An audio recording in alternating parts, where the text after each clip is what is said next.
모세에 대해서 우리 같이 살펴보는 중인데요. 지난주에는 저희들이 이 출애굽의 역사를 하나님께서 어떻게 이루셨는가, 바로 앞에 서게 하시고 또 이스라엘 백성들을 이끌어서 애굽에서 탈출하게 하시는 하나님, 모세를 이렇게 사용하시는 그 하나님의 역사하심을 우리가 같이 살펴봤습니다. 자, 오늘은 이제 출애굽이 있은 후에 이스라엘 백성들을 이끌고 이제 가나안을 향해서 나아가는 그 과정 속에서 일어난 일에 대해서 우리가 같이 보려고 하는데, 오늘 주신 그 본문의 말씀 중에 가장 이 핵심이다라고 하는 오늘 성가대 찬양도 그 부분에 관계되는 찬양이었는데, 그 핵심적인 말씀이 15장 2절입니다. 여호와는 나의 힘이요 노래시며 나의 구원이시로다. 그는 나의 하나님이시니 내가 그를 찬송할 것이요 내 아버지의 하나님이시니 내가 그를 높이리로다. 자, 우리 뒤에 이렇게 나와 있는데 우리 앞에 부분만 우리 다 같이 여호와는 우리 끝까지 같이 한번 우리 고백해 보겠습니다. 여호와는 나의 힘이요 노래요 구원이시라. 아멘. 자, 이 모세가 이 고백을 했을 때 우리는 이런 질문을 해볼 수 있습니다. 왜 여호와는 모세의 힘이 되었을까? 왜 여호와를 모세는 자기의 노래요 구원이시다라고 얘기를 했을까? 무엇이 모세로 하여금 이런 마음을 갖게 하고 이런 고백을 하게 했을까라는 질문을 해볼 수가 있습니다. 분명히 하나님께서 모세에게 좋은 것으로 베풀어 주신 것이죠. 그 약속을 이루어 주시고 출애굽을 이루어 주시고 기적들을 보여주시고 엄청난 경험들을 하게 하시잖아요. 그러니까 좋은 일들이 모세에게 일어났기 때문에 모세가 하나님에게 여호와는 나의 힘이시요 노래시요 구원이시다라고 얘기를 한 것인가. 여러분, 우리들에게도 좋은 일이 일어날 때 우리는 이 고마움을 표현하게 됩니다. 누군가 여러분에게 참 잘 해주면 그 사람에게 고맙죠. 근데 더불어서 우리가 항상 하는 질문이 있습니다. 누군가가 나에게 친절하게 대해주고 선을 베풀고 잘해주면은 우리는 왜 저 사람이 나한테 이렇게 잘해주나 라는 질문을 해보게 됩니다. 저 사람이 나한테 무엇을 원하기 때문에 나에게 이렇게 친절하게, 나에게 이렇게 선으로, 나에게 이렇게 잘 대해주는가. 이런 질문을 하게 되는 이유가 인간과 인간의 관계 속에서 우리는 늘 give and take이라고 하잖아요. 내가 무엇을 주면 그 사람이 나에게 무언가를 주기를 기대하는 이런 조건적인, 이런 계약적인 그런 기대감들이 우리 안에 있기 때문에 우리 세상에서의 그 사람들 간의 관계는 또 이렇게 무언가를 얻기를 소망하는 그런 기대하는 그런 마음들이 그 근간에 있다라고 할 수가 있습니다. 그러니까 누군가가 나에게 잘해준다면 우리는 항상 물어봐야 돼요. 왜 저 사람이 나한테 이렇게 잘해주나? 어떻게 보면 슬픈 현실이기도 합니다. 그냥 조건 없이 그냥 무조건적으로 이렇게 잘해주고 그냥 사랑을 베풀어 주면은 참 좋겠다 싶은데, 여러분 세상에서 오랫동안 다 살아보셔서 아시겠지만은 사람들 간의 관계가 그렇지 않지 않습니까? 대부분의 경우에는 무언가 나에게 원하기 때문에 나에게 잘해준다는 거예요. 자, 그것을 뒤집어서 얘기를 하면요, 우리가 다른 사람들한테 잘해줄 때도, 우리가 다른 사람들에게 친절하게 대하고 선을 베풀 때도 우리도 모르게 그 사람에게 무언가를 얻기를 원하기 때문에, 무언가를 바라기 때문에 그렇게 잘해주는 경우들이 있다는 거예요. 아마 여기 계신 분들 중에 어떤 분들은 나는 절대로 그렇지 않습니다. 나는 사람들을 돕고 사람들을 사랑하고 사람들에게 친절히 대하고 사람들을 섬기는 것에 있어서 아무 대가도 바라지 않습니다. 이렇게 얘기하시는 분들이 있을 수도 있습니다. 그런데 그런 경우는 아주 드물다라는 거예요. 사랑한다라고 우리가 얘기를 하는 것도 마찬가지인 것 같아요. 여러분이 누군가를 사랑합니다라고 얘기를 할 때 한번 생각해 보세요. 그 사람이 내가 베푸는 그 사랑에 대해서 정말 무관심하고 무시하고 그 사랑으로 나에게 보답해주지 않는다면, 그럼에도 불구하고 나는 그 사람을 끊임없이 사랑해 줄 수가 있는가? 내가 100이라는 사랑을 어떤 사람에게 주었는데 그 상대방이 나에게 1이라는 사랑도 보답해주지 않는다면, 오히려 그 100이라는 사랑을 계속 받고 그냥 받는 것으로만 끝내버리고 그렇게 나에게 아무 감사도 표현도 해주지 않는다면은 여러분이 과연 얼마만큼 그 백의 사랑을 끝까지 베풀어 줄 수 있을까? 뭐 1년 정도, 내비 5년 정도 버틸 수는 있겠지만 결과적으로는 우리는 그 사랑의 관계가 점점 식어지고 그 사람에게 더 이상 사랑을 베풀지 않는 우리들의 모습을 발견하게 된다는 거예요. 그러니까 결국은 우리가 누군가를 사랑한다는 것도요, 다 우리가 사랑을 받기를 원하기 때문에, 그 유익을, 무언가를 우리가 얻기를 원하기 때문에 누군가를 사랑한다라고 할 수가 있습니다. 참 안타까운 사실이지만 그게 현실입니다. 예. 그런데 거기에서 예외가 하나 있어요. 이 세상의 관계 속에서 이렇게 모든 관계에서의 이 형성이 무언가를 얻기 위한 조건적이고 계약적인 관계인데, 유일하게 그것을 초월한 관계의 모습이 있습니다. 그게 바로 가족 간의 관계예요. 예를 들어서 부모가 자녀를 사랑하고 자녀가 부모를 사랑하는 것에 있어서는 이 조건적이고 계약적이지 않은 그것을 초월한 사랑이 가능하다는 거예요. 여러분 다 자녀를 키워보셔서 아시겠지만 부모가 자녀에게 100이라는 사랑을 줬습니다. 그런데 자녀가 부모한테 사랑으로 보답하지 않아요. 1이라는 사랑도 주지 않아요. 그런다고 해서 부모가 더 이상 나는 너희들을 사랑하지 않겠어, 이렇게 얘기하는 부모는 없지 않습니까? 그럼에도 불구하고 조건 없이, 끊임없이 정말 한결같은 마음으로 자녀를 사랑하는 게 부모의 마음이라는 거예요. 자녀가 부모를 사랑하는 것도 마찬가지 아닐까요? 물론 이제 철이 들기 전에는 이제 우리가 조건적으로, 부모가 나한테 뭘 해주면은 잘해드리고, 부모가 나한테 잘 안 해주면은 잘 안 해드리고. 그래서 한국에 요즘에 제가 들은 바로는 부모들이 그 유산을 안 물려주려고 한다고 하시더라고요. 유산을 물려주는 그 순간부터 부모 알기를 모아두지 않다, 뭐 이래가지고 죽을 때까지 유산을 물려주지 않으려고 하시는 그런 부모들이 많이 있대요. 이게 참 슬프죠. 근데 자녀들이 이게 좀 철이 들다 보면은 부모의 사랑을 깨닫게 되면은 이제 그 과정을 초월하는 것 같아요. 그래서 자녀들도 부모가 나에게 뭘 해주기 때문에 부모하고의 그 사랑의 관계를 유지하는 것이 아니라, 나에게 아무 것이 얻어지지 않는다 할지라도 나의 부모이기 때문에 베풀고 사랑하고 섬기는 그런 모습이 만들어진다는 거예요. 이게 바로 하나님께서 우리들에게 가르쳐 주시는 그 부모와 또 자녀와 부모의 그 관계 속에서의 사랑을 통한 하나님의 사랑이다라고 할 수가 있습니다. 예수님께 율법교사가 나와서 이런 질문을 했어요. 선생님, 성경에 많은 계명들이 있는데 그 중에 가장 중요한 계명은 무엇입니까? 여러분 혹시 믿지 않는 사람들이 여러분에게 찾아와서 혹시 이런 질문 해본 적 있으십니까? 성경에 대해서 좀 알고 싶은데 성경이 가르치는 게 뭔지 좀 나에게 알려주십시오. 가르쳐 주십시오. 그럼 여러분은 성경은 이것을 가르친다라고 물어보는 사람에게 확실하게 대답을 해주실 수 있으십니까? 예수님은 이렇게 대답을 하셨어요. 마태복음 22장 38절에 보시면은, 37절에서 8절을 보시면 예수께서 이르시되 내 마음을 다하고 목숨을 다하고 뜻을 다하여 주 너의 하나님을 사랑하라 하셨으니 이것이 크고 첫째 되는 계명이요. 둘째로 그와 같으니 내 이웃을 내 자신같이 사랑하라 하셨으니 이 두 계명이 온 율법과 선지자의 강령이니라. 예수님은 이 성경이 가르쳐주는 것을 우리가 딱 요약해가지고 두 가지로 설명하라 라고 한다면, 하나님을 사랑하라 하는 것과 내 이웃을 사랑하라 하는 것이다 라는 거예요. 여러분, 오늘 이 세계에 있는 모든 성경이 다 불타 없어진다고 가정해보세요. 그리고 우리가 이제 성경을 가르쳐야 되는데 성경이 없잖아요. 그러니까 이제 성경에 있는 그 말씀 중에 가장 핵심되는 것만을 우리가 가르쳐야 된다라고 한다면 바로 이 두 가지, 하나님을 사랑하는 것과 내 이웃을 사랑하는 것, 이 두 가지만 알면 된다는 거예요. 여러분 중에 어떤 그 이웃이 여러분에게 기독교의 핵심이 무엇입니까? 물어본다면 이제 더 이상 고민 안 하셔도 됩니다. 예수님이 가르쳐 주신 이 두 가지를 전하시면 돼요. 기독교의 핵심은, 성경의 핵심은 바로 하나님을 사랑하라 라는 계명과 내 이웃을 사랑하라라는 계명이다라는 거예요.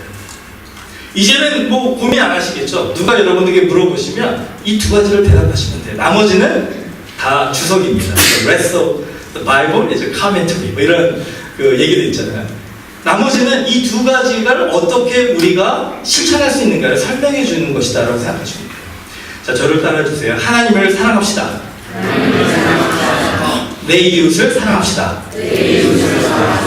이 두 가지만 열심히 하시면 여러분은 좋은 크리스찬이 될 수 있다는 거예요. 자, 그렇다면은 하나님을 사랑하는 것은 무엇이고 이웃을 사랑하는 것은 무엇입니까? 이 질문을 이제 해볼 수가 있겠죠. 여기에 대해서 예수님이 요한복음 3장 16절에 이제 이렇게 간단하게 대답을 해주셨어요. 하나님이 세상을 이처럼 사랑하사 독생자를 주셨으니 이는 그를 믿는 자마다 멸망하지 않고 영생을 얻게 하려 하심이라. 우리가 하나님을 사랑해야 하는 이유는 하나님께서 우리를 이처럼 먼저 사랑해 주셨기 때문이고 그 사랑을 우리에게 가르쳐 주신 것이 바로 예수님의 십자가라는 거예요. 그러니까 예수님의 십자가는 하나님의 편지다라고 생각하시면 돼요. 내가 너를 이렇게 사랑한다라는 그 고백을 십자가를 통해서 우리에게 전달해 주시는 그 편지다라고 생각하시면 됩니다. 예수님이 십자가에서 죽으시고 부활하심으로써 우리를 구원하시고 우리의 죄를 용서하시고 우리를 하나님의 자녀로 삼으셨다는 거예요. 그 십자가에서 죽으신 예수 그리스도를 우리가 영접함으로써 우리가 하나님의 자녀가 되는 것은 아까 제가 말씀드린 것처럼 이 세상에서는 다 조건적이고 계약적인 사랑이지만 부모와 자녀의 사랑은 그것을 초월한 이 영원한 사랑, 희생적인 사랑이다라고 했잖아요. 하나님이 우리의 아버지가 되신다는 거, 우리가 하나님의 자녀가 된다는 것은 하나님과 우리의 관계가 바로 이 영원한 사랑으로 정말 그 어느 것도 끊을 수 없는 그 무조건적인, 비조건적인 사랑으로 이렇게 우리를 하나로 묶어주시는 그 하나님을 우리가 깨닫게 되는 그런 방법이다라는 것이에요. 자, 그렇기 때문에 그 하나님의 사랑을 경험한 우리들이 하나님을 사랑하는 것이 마땅하도다라고 성경은 얘기를 하고 있습니다. 자, 그럼 두 번째로 우리는 왜 이웃을 사랑해야 되는가? 자, 이것은 이제 요한일서 4장 10절에 나오는데요. 제가 읽어드리겠습니다. 사랑은 여기 있으니 우리가 하나님을 사랑한 것이 아니요 하나님이 우리를 사랑하사 우리 죄를 속하기 위하여 화목제물로 그 아들을 보내셨습니다. 사랑하는 자들아, 하나님이 이같이 우리를 사랑하셨은즉 우리도 서로 사랑하는 것이 마땅하도다. 자, 우리가 서로를 사랑해야 되는 이유는 아까 처음 말씀드린 것처럼 하나님께서 우리를 사랑하셨는데 그 하나님을 사랑하는 방법이 바로 우리 옆에 있는 이웃들을 사랑하는 것이기 때문에 그렇습니다. 여러분이 지금 여러분 옆에 앉아 계신 분들을 사랑하면 그 사랑하는 모습을 사람들이 보면서 하나님의 사랑이 이것이구나라는 것을 깨닫게 된다는 거예요. 그러니까 우리가 정말로 하나님을 사랑합니다라고 고백하는 사람이 옆에 있는 이웃들을 사랑하지 않는다면 그 하나님을 사랑한다고 하는 고백은 거짓말하는 것이다라고 생각할 수 있습니다. 요한일서가 강조하는 것은 보는 바 내 이웃을 사랑하지 않으면서 어떻게 보이지 않는 하나님을 사랑한다라고 얘기할 수 있겠느냐 이렇게 질문한다고. 자, 우리 옆에 계신 분들에게 우리 다시 좀 이렇게 어떻게 인사하자면은 우리 형제님, 자매님 사랑합니다. 우리 같이 좀 이렇게 서로 인사했으면 좋겠습니다. 형제님을 사랑합니다. 자매님을 사랑합니다. 자, 여러분이 지금 고백하신 그 고백은요, 분명히 사람을 사랑한다라고 고백했는데 하나님이 들으실 때는 하나님 사랑합니다 이 고백으로 들리신다는 거예요. 이게 바로 사랑의 비밀입니다. 우리가 이웃을 사랑하는 이유는 그 이웃이 사랑받을 자격이 있어서 사랑스러우니까 사랑하는 게 아니라는 거예요. 우리가 옆에 있는 이웃, 정말 우리의 주변에 있는 이웃을 사랑하는 이유는 하나님이 우리를 사랑하셨기 때문에 하나님을 사랑하는 마음 때문에 사랑한다는 것이죠. 그러니까 옆에 계신 분이 정말로 사랑받을 자격이 없는 분이다라고 속으로 생각하셔도 그분을 사랑해야 되는 이유는 그 사람 때문이 아니라 하나님 때문에 그 사람을 사랑하는 것이기 때문에 그렇다는 거예요. 예수님이 그러셨죠. 원수를 사랑하라. 여러분 솔직히 말해서 여러분의 원수를 사랑하는 것이 쉬울까요? 어려울까요? 어렵죠. 예, 정답이십니다. 원수를 사랑하는 것은 어렵습니다. 저는요, 이 세상에 가장 훌륭한 크리스찬이 누군지 제가 말씀드려볼까요? 원수를 사랑하겠습니다라고 결심하고 노력하는 사람이 정말로 훌륭한 크리스찬인 것 같아요. 왜냐하면 그 노력은 실패가 확실한 노력이기 때문에 그렇습니다. 그 원수를 사랑하겠다고 결심하고 노력하는 사람은 절대로 원수를 사랑할 수가 없습니다. 그러니까 그렇게 노력하는 사람은 그 실패를 경험하면서 그 실패 속에서 하나님 앞에 또 나와서 회개하고 하나님 앞에 또 나와서 회개하고 계속 반복하게 될 거예요. 그리고서는 결국에는 나는 죄인입니다 라고 고백할 수밖에 없게 된다는 거죠. 여러분 여기서 순서를 혼돈하시면 안 됩니다. 예수님이 그랬죠. 첫째 계명이 뭐라고요? 하나님을 마음을 다하고 뜻을 다하고 목숨을 다하여 사랑하라. 그리고 둘째 계명이 뭡니까? 내 이웃을 내 몸과 같이 사랑하라. 우리가 둘째 계명과 첫째 계명의 우선순위를 혼돈합니다. 내 이웃을 내 몸과 같이 사랑하라 하셨으니까 내가 열심히 사랑해야지. 내가 정말 우리 교회 형제자매들을 사랑해야지. 우리 직장에서 만나는 우리 직장의 동료들을 사랑해야지. 우리 이웃에 살고 있는 사람들을 사랑해야지. 여러분이 아무리 열심히 그렇게 사랑하려고 노력을 해도 우리 인간은 아까 처음에 말씀드렸던 것처럼 무언가 대가를 바라고 하는 사랑에 너무나 익숙하기 때문에 절대로 우리의 이웃을 사랑할 수가 없습니다. 우리의 이웃을 내 몸과 같이 하나님이 원하시는 그 희생적인 사랑으로도 사랑할 수 없는데 어떻게 원수를 사랑할 수가 있겠어요? 그건 불가능합니다. 그렇기 때문에 첫 번째가 먼저 이루어져야 돼요. 하나님을 사랑하는데 내 마음과 뜻과 정성을 다해서 사랑하는 게 먼저 이루어지면은 그 하나님을 사랑하는 마음 때문에 내 이웃을 향한 마음이 열려지고 내 이웃을 사랑할 수가 있게 된다는 거예요. 그러니까 여러분이 정말로 이웃을 사랑하기를 원하시고 여러분이 정말로 원수를 사랑하기를 원하신다면 우리가 해야 될 노력은 뭐냐면 그 이웃을 사랑하려고 애를 쓰시지 마시고 하나님을 사랑하려고 노력하시라는 거예요. 하나님을 예배하시고 하나님의 말씀에 집중하시고 하나님께 순종하려고 노력하고 여러분이 순수한 마음으로 하나님 앞에 나아가 하나님을 사랑하려고 정말 열심을 다하시면 여러분의 마음속에 성령님의 그 능력으로 충만하게 채워주셔서 우리의 이 굳어지고 단단해진 이웃을 향한 마음이 높아지면서 정말로 용서할 수 없었던 사람들이 용서가 되고 사랑할 수 없었던 사람들이 사랑이 되고 원수까지도 예수님을 보는 것처럼 예수님께 하듯이 사랑을 할 수 있게 된다는 거죠. 믿으십니까? 네.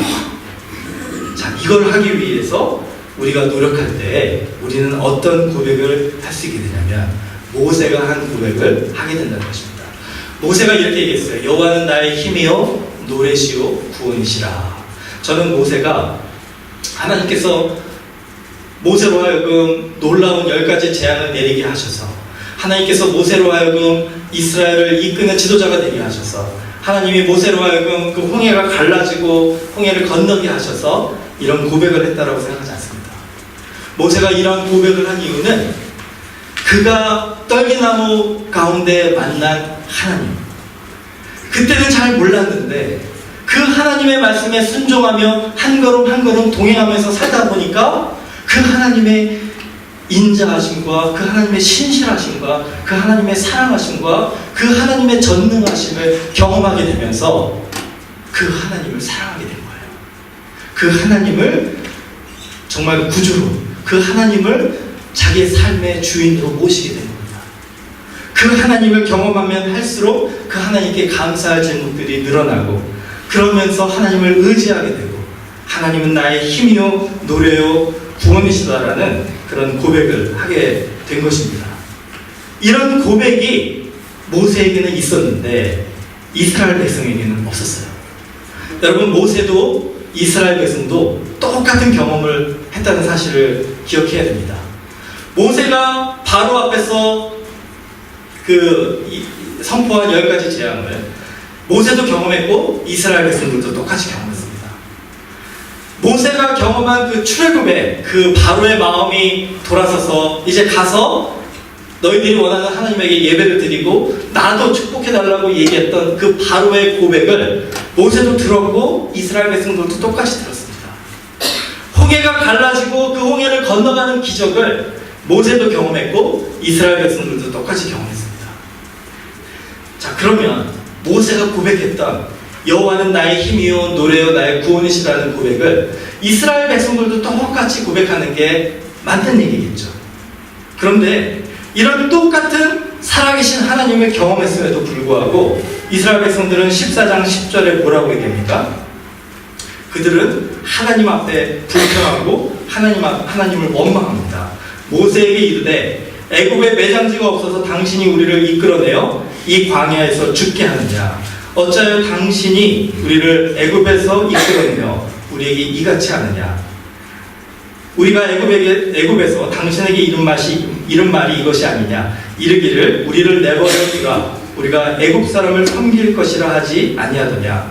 애굽 사람을 섬기는 것이 광야에서 죽는 것보다 낫겠노라. 여러분, 이스라엘 백성들은 지금 모세가 경험한 그 하나님의 놀라운 기적들을 같이 경험했음에도 불구하고 하나님을 원망하고 하나님을 불평하고 하나님 안에서 자유인으로서 그들을 해방시키신 그 하나님 앞에 차라리 나는 애굽의 종노릇하는 것이 더 낫다라고 얘기하는, 그렇게 하나님의 그 은혜를 감사하지 아니하고 원망하는 그런 고백을 했다라는 거예요. 여러분, 우리는 어떤 부류에 속하는 사람입니까? 모세와 같은 사람입니까? 아니면 그 원망에 가득한, 불평에 가득한 이스라엘의 백성들 같은 사람입니까? 오늘 이 교회 공동체에 하나님께서 동일하게 임하셔서 우리에게 그 하나님의 위대하심을, 하나님의 힘되시고 노래되시고 구원되심을 우리에게 보여주셨는데, 오늘 나의 고백은 어떤 것인가 한번 생각해 봤으면 좋겠어요. 나는 정말로 하나님이 나의 힘이요 노래시요 구원이십니다 라고 고백하는가? 아니면 내 삶에 지금 있는 이 많은 문제들 때문에 그 급한 일들, 해결해야 되는 일들, 감당하기 어려운 일들, 또 내가 지금 인간관계 속에서 그 얽히고 섞인 것 때문에 힘들어하는 그런 모든 것들 때문에 이스라엘 백성들처럼 하나님을 원망하고 불평하고 차라리 애굽으로 돌아가는 것이 낫겠도다 라고 얘기를 하고 있지는 않은가? 여러분, 하나님께서 우리들에게 정말 바라시는 것은 무엇이냐면, 하나님이 우리를 이처럼 사랑하신 것처럼 우리가 하나님을 사랑하는 사람이 되기를 원하신다는 거예요. 우리가 하나님을 사랑하기 위해서는 그 하나님의 바다에 우리가 뛰어들어야 됩니다. 여러분, 수영하실 줄 아시는 분들은 아마 이해하실 겁니다. 우리가 수영을 어떻게 하는지는 물 밖에서도 배울 수가 있습니다. 이론적으로 다 배울 수가 있어요. 그렇죠? 그런데 정말로 수영을 하려면은 물 밖에서는 절대로 수영을 할 수가 없다는 거예요. 물 속으로 들어가야지만이 우리는 수영을 할 수가 있습니다. 여러분, 우리가 정말로 하나님을 사랑하기를 소망하신다면 이제 그 물 밖에서 그냥 발만 담그는 그런 신앙이 아니라 물 속으로 들어가는 그 하나님이 우리에게 펼쳐주신 이 인생의 바닷속에서 하나님을 신뢰하고 그 하나님을 믿음으로 들어가는 그런 결단이 우리들에게 필요하다는 거예요. 이스라엘 백성들은 그것을 하지 못했습니다. 모세는 그 발에 신을 벗고, 우리 지난주에 우리 2주 동안 같이 배웠잖아요. 모세는 그 하나님의 바닷속에 자기의 모든 것을 다 내려놓고 뛰어들은 거예요. 그때 그를 구원하시는 하나님, 그때 그를 도우시는 하나님, 그때 그에게 은혜를 베푸시는 하나님을 모세가 경험하면서 그 물속에서 자유롭게 정말 하나님과 함께 그 물을 헤쳐나가면서 수영하는 그 경험을 하고 나서는 모세의 마음속에 그 하나님의 사랑이 그 어떤 것도 흔들 수 없는 굳건한 믿음으로 자리 잡게 된 거예요. 여러분, 우리의 마음속에 이런 믿음이 있기 위해서는 우리도 그 하나님의 그 사랑 안에 뛰어들어야 된다는 거예요. 자, 14장 13절 14절에 모세가 이렇게 백성들에게 얘기합니다. 너희는 두려워하지 말고 가만히 서서 여호와께서 오늘 너희를 위하여 행하시는 구원을 보라. 너희가 오늘 본 애굽 사람을 영원히 다시 보지 아니하리라. 여호와께서 너희를 위하여 싸우시리니 너희는 가만히 있을지니라. 지난주에 우리가 이 부분을 같이 얘기를 하지 않습니까? 우리가 얘기하면서 그 다윗에 대한 얘기를 했었잖아요.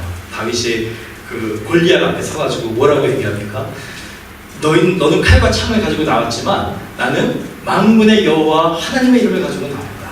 전쟁은 나에게 속한 것이 아니라 하나님께 속한 것이니까 하나님께서 나를 대신하여 싸워주셔서 이길 것이다. 너를 맞서서 싸우게 해주실 것이다. 이렇게 담대하게 믿음의 선포를 하지 않습니까? 마치 바닷속에 그 뛰어든 그런 모세와 같이 이 다윗도 그런 믿음의 그런 고백을 통해서 하나님의 신실하심과 사랑하심을 경험했다는 거예요. 그래서 골리앗을 물리치고 놀라운 승리를 경험하죠. 그런데 어떤 사건이 일어나냐면 이스라엘 백성들과 똑같은 그런 상황에 처하게 됩니다. 이스라엘 백성들이 처한 상황이 뭡니까? 앞에는 홍해가 있고 뒤에는 뭐가 있어요? 바로의 군대가 있습니다. 바로의 군대가 이스라엘 백성들을 다시 잡아가지고 애국으로 데려가려고 하고 그 바로의 군대를 피해서 앞으로 전진하려고 하니까 앞에는 바다가 있는 거예요. 이건 뭐 도저히 어떻게 할 수 없는 그런 상황에 처한 겁니다. 자, 이스라엘 백성들과 같이 다윗도 똑같은 상황에 처하게 됐다는 거예요. 다윗이 이제 사울 왕이 다윗을 시기하고 질투해서 다윗을 죽이려고 합니다. 그래가지고 그 다윗을 이제 쫓아다니는 거예요. 죽이기 위해서. 그러니까 다윗은 사울 왕과 싸워서 이길 수 있음에도 불구하고 하나님의 기름 부으신 자를 내가 죽일 수 없다라고 해가지고 사울 왕을 피해서 도망다니죠. 그런데 도망다니다가 결국은 어디까지 가게 되냐면은 그 블레셋 사람들의 땅까지 가게 된다는 거예요. 자, 거기에서 그 블레셋 나라의 그 이 왕 아기스, 이 가드라는 땅이 이제 그 블레셋 땅인데 그 가드 땅의 왕인 아기스 왕 앞에 서게 됩니다. 아기스 왕은 그 다윗이 무찔렀던 골리앗과 같은 블레셋 사람이었어요. 지금 이제 완전히 그 다윗도 이스라엘 백성들과 같은 상황에 처하게 된 거예요. 홍해가 있고 바로가 있듯이 앞에는 사울 왕이 있고 자기를 죽이려고 하고 뒤에는 지금 블레셋 사람들이 자기를 죽이려고 하고 이렇게 지금 어쩔 수 없는 그런 문제 속에 지금 처하게 된 겁니다. 여러분, 우리의 삶 속에서 아까 제가 그 두 가지의 부류에 속한다고 했을 때 후자에 속하는 것이 이런 것인 것 같아요. 우리의 삶에 많은 문제들이 우리들에게 다가올 때 우리도 이스라엘 백성들과 같이 당황하게 되고 놀라게 되고 두려워하게 되고 불안하게 되고 우리도 다윗과 같이 지금 어떻게 해야 될지 몰라서 막 힘들어하는 낙심하게 되는 그런 상황이 우리들에게 처한다는 거예요. 자, 이스라엘 사람들은 어떻게 했다고요? 하나님을 원망하고 불평하고 하나님의 은혜를 거부했다라고 그랬죠. 다윗은 지금 어떻게 했을까요? 사무엘상 21장에 보면요, 제가 읽어드릴게요. 이제 그 다윗이 그 골리앗을 죽인 사람이라는 것을 이제 블레셋 사람들이 알고 다윗을 이제 잡으려고 해요. 그때 다윗이 이제 그들 앞에서 이렇게 행동을 합니다. 다윗이 가드 왕 아기스를 심히 두려워하여 그들 앞에서 그의 행동을 변하여 미친 채 하고 대문짝에 그적거리며 침을 수염에 흘리매 아기스가 그의 신하에게 이르되 너희도 보거니와 이 사람이 미치광이로다. 어찌하여 그를 내게로 데려왔느냐? 내게 미치광이가 부족하여서 너희가 이 자를 데려다가 내 앞에서 미친 짓을 하게 하느냐? 이 자가 어찌 내 집에 들어오겠느냐 하니라. 지금 어떻게 지금 다윗이 반응합니까? 자기의 목숨을 구하기 위해서 그 블레셋 사람, 골리앗의 같은 족속인 블레셋 사람 앞에서 미친 사람 흉내를 냈다는 거예요. 다윗이 아마 수염이 많았나 봐요. 그러니까 수염에 막 그 미친 사람들 침을 흘리는 것처럼 그렇게 막 침을 흘려가면서 문지방을 잡고 막 손톱으로 막 긁으면서 정신 나간 사람처럼 그렇게 흉내를 냈다는 거예요. 그러니까 블레셋 사람들을 뭐라고 합니까? 참 미치광이를 봐라 하면서 무시하고 그 멸시하고 그 다윗, 여러분 다윗의 마음이 어땠을까요? 얼마 전에, 그렇게 오랜 시간이 아닙니다. 얼마 전에 골리앗 앞에 서가지고 담대하게 외치지 않습니까?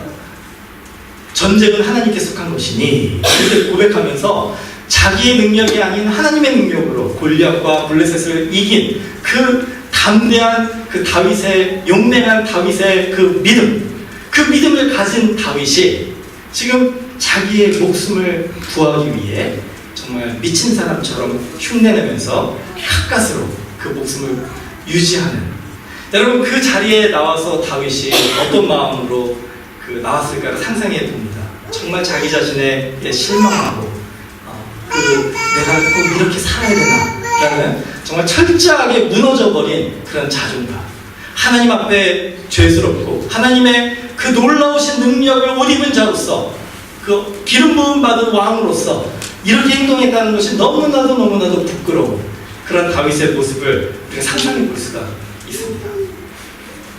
그런데 저는 그 다윗이 너무나도 공감이 가고 너무나도 사랑스러운 그 다윗이라고 생각합니다.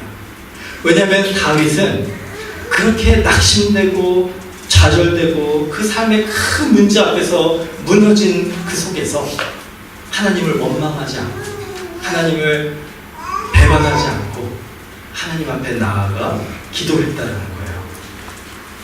시편 42장 보면요, 다윗의 이런 마음을 담은 고백을 우리가 들을 수가 있습니다. 여러분 좀 귀 기울여서 다윗의 마음을 한번 들어보세요.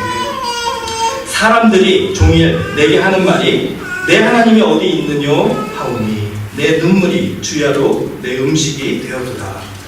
내가 전에 성의를 지키는 무리와 동행하여 기쁨과 감사의 소리를 내며 그들을 하나님의 집으로 인도하였더니 이제 이 일을 기억하고 내 마음이 상하는도다.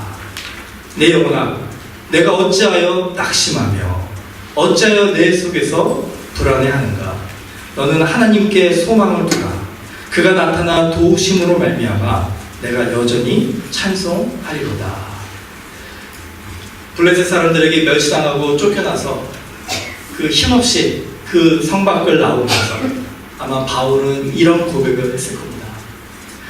정말 전능하신 하나님, 나의 힘이요 노래요 구원이신 그 하나님을 내가 알지만 지금 이 상황 속에서 내가 할 수 있는 일이 아무것도 없고 하나님께서도 침묵하시는데 내 마음이 낙심되고 내 마음이 불안하고 내 마음이 정말 그 좌절되고 상하는도다.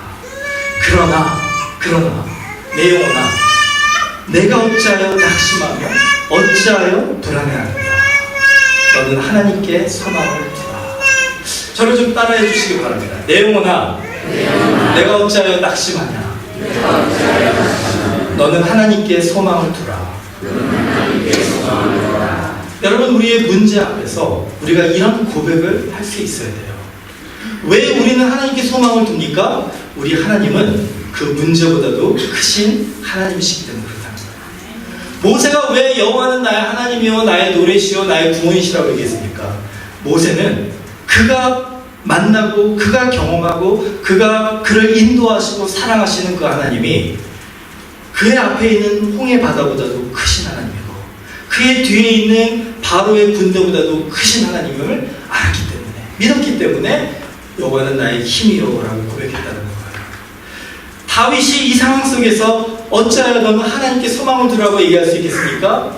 다윗이 경험한 전쟁은 나에게 속한 것이 아니라 하나님께 속한 것이라는 그 고백을 다윗은 확신을 가지고 믿었기 때문에 하나님이 지금은 침묵하시고 하나님이 지금은 나에게 응답하지 않으시지만 하나님의 방법대로 하나님의 뜻대로 하나님의 때에 반드시 하나님의 그 권능의 능력을 보여주시라는 그 믿음을 다윗은 가지고 있었다는 거예요. 여러분, 모세의 경우를 볼까요? 모세가 홍해를 가른 사건이, 여러분 영화를 보시면은 모세가 지팡이를 쫙 드니까 바다가 쫙 갈라지잖아요. 그건 가짜입니다. 그거 그대로 믿으시면 안 돼요. 성경에 그렇게 나와 있지 않아요. 성경에는 뭐라고 나와 있냐면요, 출애굽기 14장 16절을 보면요, 모세가 지팡이를 들고 손을 바다 위로 내밀어 그것이 이제 갈라지게 하라 이렇게 하나님이 얘기하신 다음에 21절에 모세가 바다 위로 손을 내밀매 여호와께서 큰 동풍이 밤새도록 바닷물을 물러가게 하시니 물이 갈라져 바다가 마른 땅이 된지라. 여러분 그 모세 나오는 영화에서 손을 쫙 드니까 물이 쫙 갈라져가지고 쫙 병풍처럼 이렇게 쫙 양쪽에 쓰고 막 고래가 지나가고 막 그거는 성경과는 조금 거리가 먼 거예요. 성경에서 뭐라고 얘기했냐면은 모세가 지팡이를 드니까 어떤 사건이 일어났습니까? 아무 일도 일어나지 않았어요. 모세가 지팡이를 들었을 때는 아무 일도 일어나지 않았습니다. 모세가 지팡이를 드는 순간에 일어난 일이라고는 바람이 불기 시작한 것뿐이에요. 동풍이 불기 시작했는데 그 동풍도 막 태풍처럼 막 분 게 아니라 그냥 잔잔한 바람이었을 겁니다. 밤새도록 동풍이 불면서 그 바람 때문에 바닷물이 물러간 거예요. 이렇게 다 이렇게 모세가 이스라엘 백성들이 그곳에서 바닷물이 빠진 겁니다. 마치 썰물 때 바닷물이 쫙 빠지면서 마른 땅이 나오는 거 아시죠? 그런 사건이 지금 일어난 거예요.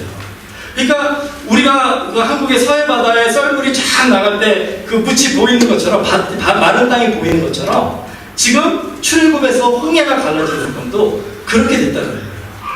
그러면 아마 어떤 사람은 그럴 겁니다. 그게 무슨 기적입니까? 우리가 매일 그 썰물 일어날 때 보는 사건 아닙니까? 이게 기적인 이유는 그때 썰물이 일어나는 시간이 아니고 그 장소가 썰물이 일어나는 시간이 아닌데 하나님께서 그 이스라엘 백성들을 구원하시기 위해서 그 일을 그 시간에 그 장소에서 행하셨기 때문에 그것이 기적이라는 거예요. 여러분 우리의 삶 속에서 기적을 물론 모든 사람들이 와 하고 감동할 만한 기적들이 우리 삶에 일어나기도 합니다.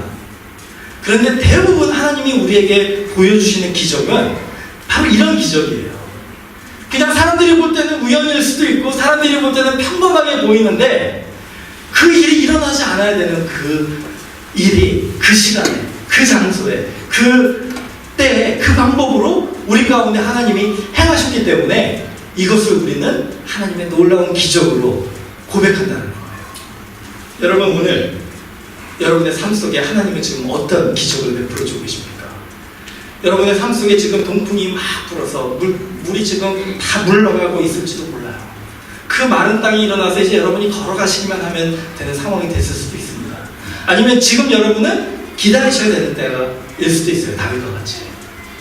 그것이 어느 때든지 간에 우리가 하나님께 소망을 둬야 되는 이유는 하나님이 우리에게 무엇을 해주셨기 때문에가 아니라 우리가 믿는 그 하나님은 신실하시고 우리를 사랑하시고 전능의 하나님이시기 때문에 우리가 그 하나님께 소망을 두고 그 하나님을 믿음으로 고백하고 하나님께 순종하면 우리도 하나님의 그 사랑을 경험하게 하시고 그 사랑으로 우리가 하나님을 마음을 다하고 뜻을 다하고 목숨을 다하여 사랑할 때 그 하나님의 사랑으로 우리가 이 세상을 사랑할 수 있는 그런 은혜를 주신다는 겁니다.